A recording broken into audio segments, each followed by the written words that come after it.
A guy in Indiana put $100 on the Bills last fall, and he won. The book paid him $91 in profit, kept the change, and quietly collected another $10 from a second customer who'd put $110 on the Chiefs. Both customers paid the book. The book had no opinion on the game. That's not gambling. That's a fee. And you, not the sportsbook, are the one taking the risk. Sportsbooks have very effectively trained us to think of them as casinos. The app design, the free bets, the parlays, the framing of the book against the bettor. We internalize that frame. You against them. Your read on the game versus their read on the game. Whoever's right wins. That frame is structurally untrue. A sportsbook does not bet against you, it's a matched bet broker. For every customer betting the Bills, the book is busy finding another customer to bet the Chiefs, pocketing the difference between what each side wagered and charging both a small fee called the vig. The book has no position on the outcome. It sold you one. The vig, short for vigorish, is the part nobody mentions in the ads. When you see odds quoted as -110, that's not the line itself. That's the surcharge. To win $100 on the Bills, you put up $110. The other side puts up $110 on the Chiefs. The two of you wager a combined $220.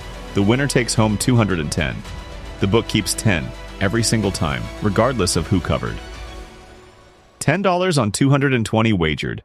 That's a 4.5% fee. On every transaction, forever. Per the American Gaming Association, U.S. sportsbooks took in around $150 billion in legal wagers last year. They held just over $13 billion in revenue. That's a hold rate just under 9%, about twice the per-bet vig, because most bets in 2025 aren't single straight lines anymore. They're parlays. This is where the math gets cute.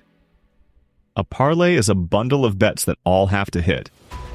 The book quotes a payout, say $600 on a $100 four-leg ticket, and the number sounds great.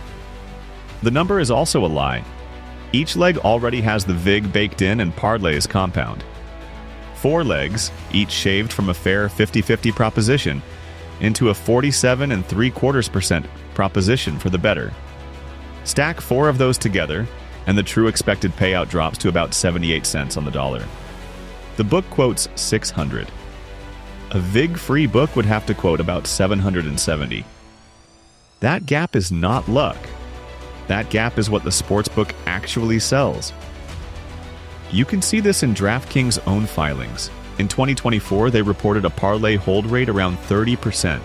Single bets held around 4 to 5. So the sportsbook's marketing department's main job is to move you from single bets to parlays. The 5-leg same-game parlay boost, the build-your-own-bet interface, the gamification of stacking selections. That's not a feature. It's a fee multiplier.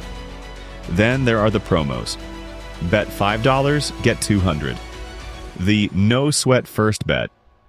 These look like the book giving away money. They aren't. What a promo does is convert you from a casual into a regular.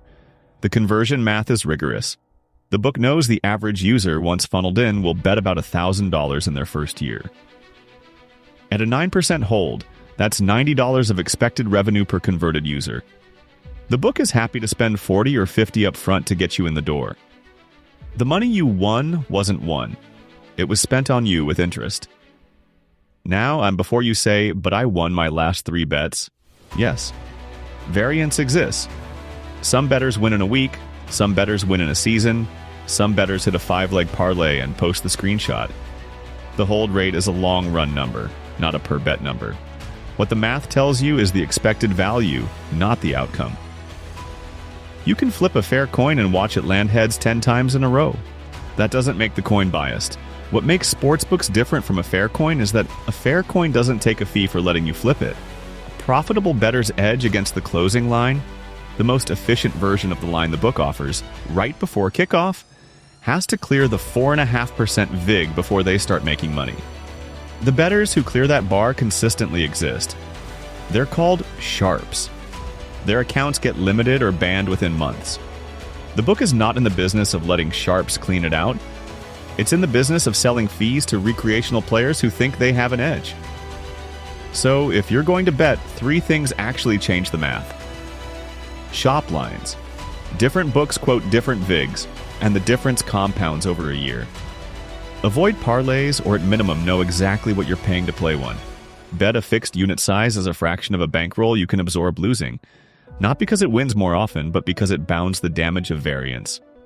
That's it. There's no secret, and no system that beats the closing line for the average bettor. The book is gambling on you, on the assumption you'll keep playing long enough for the hold rate to collect. So far, it's been right. The book has already won. You, on the other hand, are